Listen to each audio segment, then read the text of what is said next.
Olá pessoal, sejam bem-vindos ao canal de matemática do professor Joaquim, gente.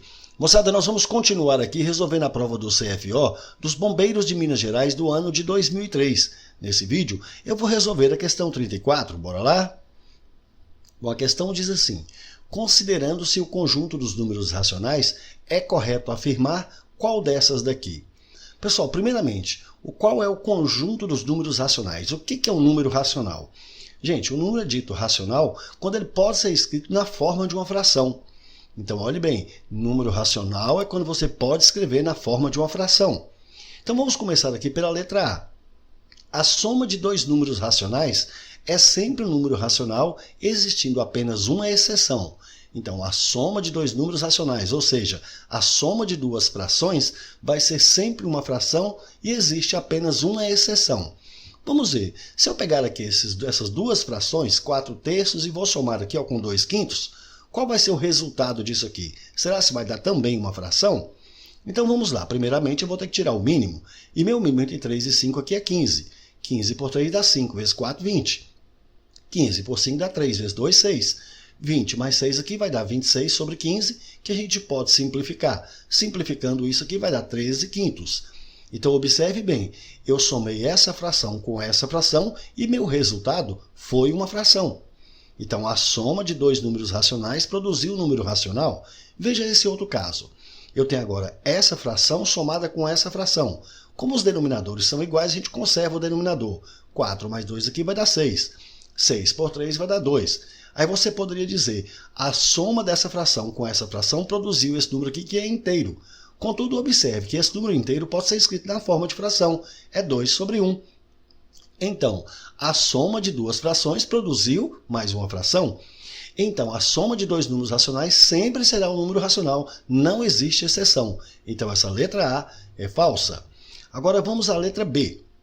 As dízimas decimais periódicas contêm um número infinito de casas decimais, e por isso não são números racionais. Então, as dízimas decimais periódicas contêm um número infinito de casas decimais e, por isso, não podem ser escritas como fração. Claro que não, pessoal. Veja bem, se eu considerar aqui esse exemplo, aqui eu tenho uma dízima periódica, e uma dízima periódica ela pode sim ser escrita na forma de fração. Então, essa dízima periódica resultou na fração 2 sobre 9. Se você efetuar essa divisão, você vai chegar nisso aqui.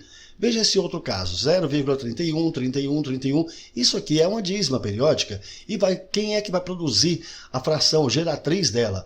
Ou seja, qual é a fração que vai produzir essa dízima? É 31 sobre 99. Então, as dízimas decimais periódicas realmente contêm um número infinito de casas decimais. Agora, por isso, elas não são números racionais? Claro que não. Elas são números racionais, são frações sim. Então, essa aqui é falsa também. Agora vamos à letra C. 5 vezes n fatorial se anula apenas para o único valor natural de n. Então ele está dizendo que 5 vezes n fatorial tem que se anular para um único valor de n. Portanto, isso aqui precisa ser igual a zero. O 5 aqui está multiplicando, eu passo dividindo. Logo eu vou ter que n fatorial vai ser 0 dividido por 5, vai dar 0. Bom, gente, fatorial de quanto que vai dar 0? Reparem, não existe esse número que vai dar 0, que é o resultado dele. Veja que se você tiver 1 fatorial é 1, e 0 fatorial também vai dar 1. Daqui em diante os valores só vão aumentando. E como eu não tenho fatorial de número negativo, então o mais baixo que eu posso ter resultado vai ser 1. Então não se anula para nenhum valor. Então essa letra C também é falsa. Na letra D, a raiz de índice par de um número racional positivo nem sempre é um número racional.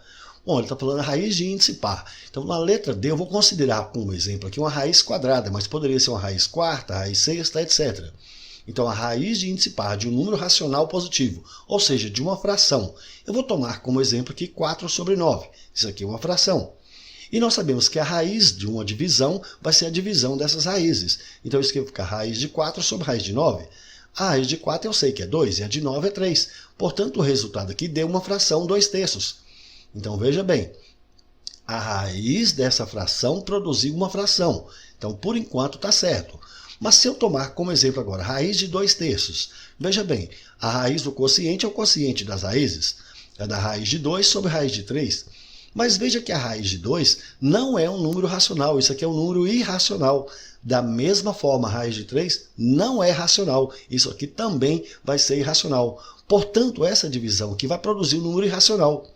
Então, a raiz de índice par de um número racional positivo nem sempre é racional. Sim, de fato, nem sempre vai ser racional. Às vezes pode ser também irracional. Então, essa aqui é verdadeira, portanto, a alternativa correta, letra D, show de bola, uma questão muito bacana também, não foi, gente? É isso aí, pessoal. Gostaram? Então deixe um like, compartilhe e comente, porque dessa forma poderemos continuar ajudando muitas outras pessoas que gostam e que também precisam estudar matemática, beleza? Valeu, gente, um abraço e até o próximo vídeo. Tchau, pessoal!